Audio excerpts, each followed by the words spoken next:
دفتر خالی ہو چکا تھا۔ بارش کی وجہ سے سب لوگ جلدی اٹھ گئے تھے، لیکن اسے گھر جانے کی کوئی جلدی نہیں تھی۔ وہاں تھا ہی کون؟ صرف ایک نوکر، اور بس۔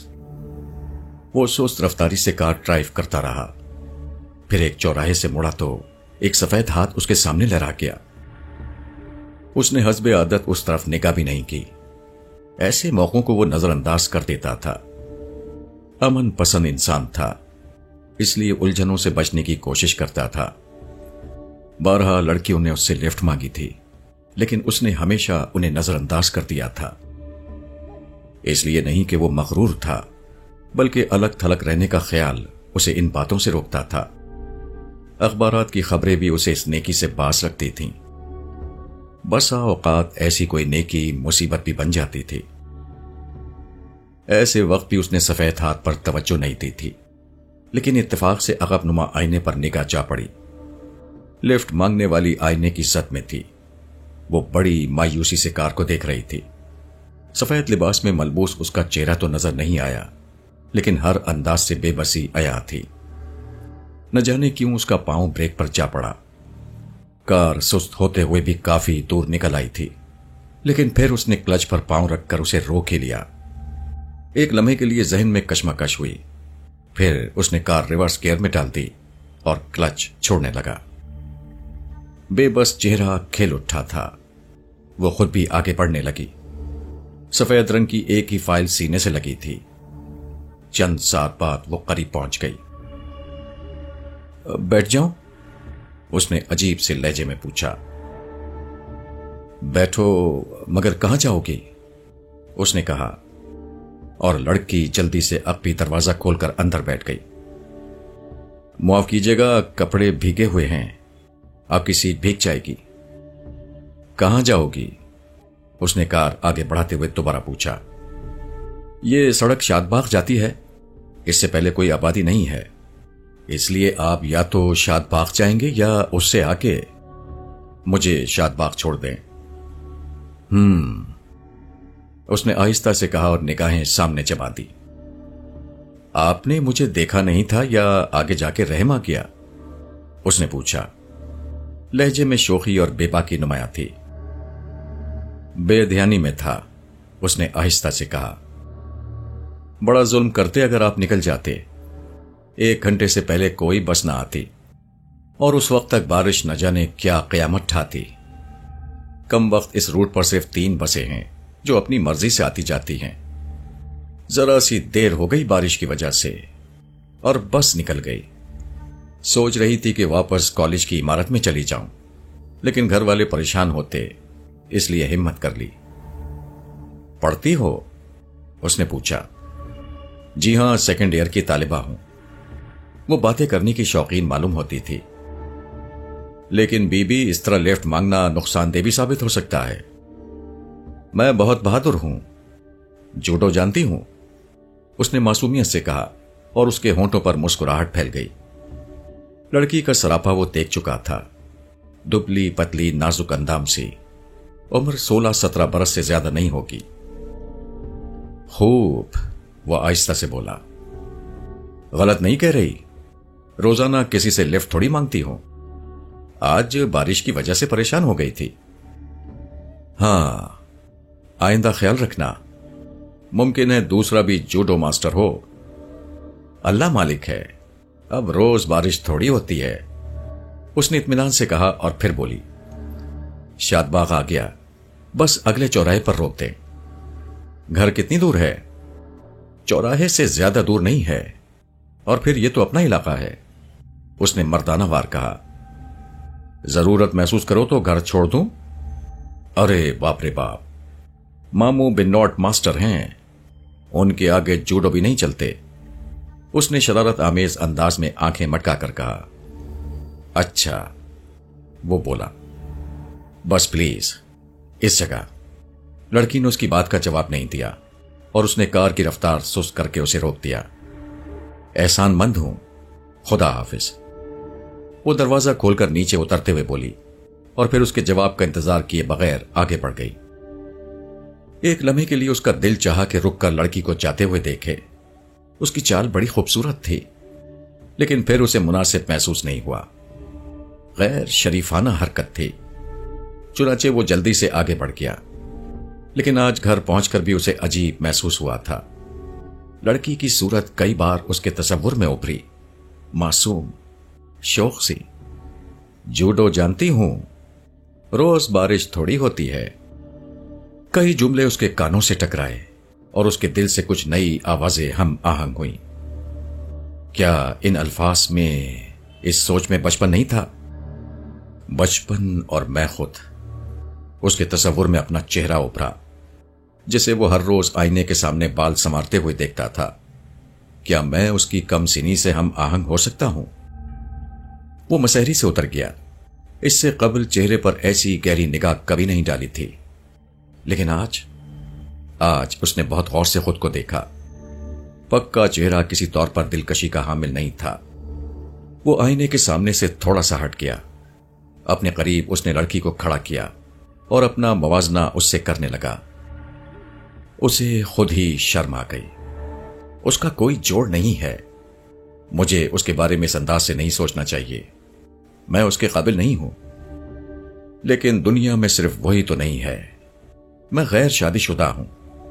اگر چاہوں تو بہت سی لڑکیاں جو میری عمر اور چہرے سے مناسبت رکھتی ہوں میرے قریب آ سکتی ہیں، اور ان میں سے کسی کو بھی شریک زندگی منتخب کیا جا سکتا ہے۔ ہاں، یہ ضروری ہے۔ اس نے اپنے خالی مکان کا جائزہ لیا، جس میں داور کے علاوہ کوئی بھی نہیں تھا۔ مگر اس مکان میں کسی وجود کا اضافہ کر دیا جائے تو اس کا حسن بے پناہ بڑھ جائے گا۔ کیوں نہ چچا سے تذکرہ کروں؟ لیکن چچی خوف زدہ ہو جائیں گی کہ اب ان کی آمدنی بند ہو جائے گی۔ وہ ہرگز یہ نہ ہونے دیں گی۔ ہاں، اس کی ضرورت بھی کیا ہے؟ جو کچھ کرنا ہے خود ہی کر لیا جائے۔ تو پھر دفتر کی لڑکیوں کے چہرے نگاہوں میں گھومنے لگے۔ نہ جانے کیوں اس نے آج تک اس طرح نہ سوچا تھا۔ زندگی کا ایک رخ یہ بھی تو ہے۔ بہرحال، پہلے تلاش، اس کے بعد کچھ اور سوچیں گے۔ گویا اس نے ابتدا کرنے کا فیصلہ کر لیا تھا کہ اب اسے بھی کسی مخلص ساتھی کو شریک زندگی بنا لینا چاہیے۔ دفتر کی طرف کار دوڑاتے ہوئے بھی یہی سوچ رہا تھا، لیکن شام تک فائلوں میں کھو کر اس کے ذہن سے یہ خیالات نکل چکے تھے۔ کام کے معاملے میں وہ ہمیشہ مستعد تھا، اور یہی اس کی خوبی تھی۔ لیکن جب نادیہ اس کے کمرے میں آئی تو وہ چونک پڑا۔ خاموش طبع، خوش لباس، صورت شکل کی بھی بری نہیں تھی۔ اس نے ایک نظر نادیہ کو دیکھا، جو اس کے سامنے کچھ فائلز رکھ رہی تھی۔ ٹھیک ہے، میں دیکھ لوں گا، آپ چند ساتھ بیٹھیں۔ اس نے سامنے کرسی کی طرف اشارہ کیا۔ آج اس کی آواز سپاٹ نہیں تھی، لہجے میں اخلاق بھی تھا، ورنہ اس سے قبل اس نے کبھی نادیہ کو بیٹھنے کے لیے نہیں کہا تھا۔ اس کی شکل تک غور سے نہیں دیکھی تھی۔ اگر کچھ کاغذات دینے میں دیر بھی ہو جاتی تو نادیہ کھڑی رہتی۔ چنانچہ آج بھی نادیہ نے یہی سمجھا کہ وہ غلطی سے یہ الفاظ کہہ بیٹھا ہے۔ وہ کھڑی رہی، اور یہ بات محسوس کر کے بھی وہ فائل کی ورق گردانی کرتا رہا۔ وہ سوچ رہا تھا کہ اب کیا کہے۔ اس نے گردن اٹھائی۔ ارے، آپ کھڑی ہیں؟ بیٹھ جائیے۔ ٹھیک ہوں جناب، نادیہ نے جواب دیا۔ بس چند منٹ پلیز، آپ بیٹھ جائیے، اس نے دوسری فائل اٹھاتے ہوئے کہا، لیکن اپنے الفاظ کا رد عمل نادیہ کے چہرے پر دیکھنے کی ہمت نہیں ہوئی۔ بہرحال نادیہ بیٹھ گئی۔ اب کیا کہوں؟ وہ سوچ رہا تھا۔ لیکن نادیہ، کیا ابتدا اس سے کی جائے؟ جلد بازی کی ضرورت کیا ہے؟ پہلے غور تو کر لیا جائے، اسے ٹھیک سے دیکھ تو لیا جائے۔ اس نے سوچا۔ پھر اس نے وہ فائل نکالی جس سے کاغذات نکالنے تھے۔ اس کے بعد وہ سیدھا ہو کر بیٹھ گیا۔ مس نادیہ، یہ کام کب تک کر لیں گی؟ جب آپ حکم دیں جناب، نادیہ نے کہا۔ میں وقت کا تعین تو نہیں کر سکتا، اس نے مسکراتے ہوئے کہا۔ نادیہ کو اس کے رویے پر شدید حیرت ہوئی تھی۔ بہرحال وہ خوش بھی تھی، جس کا اندازہ اس کی آواز سے ہوتا تھا۔ آپ حکم دیں جناب، میں کمپیوٹر بھی بن سکتی ہوں۔ نہیں، آپ انسان ہیں، کمپیوٹر نہیں ہیں۔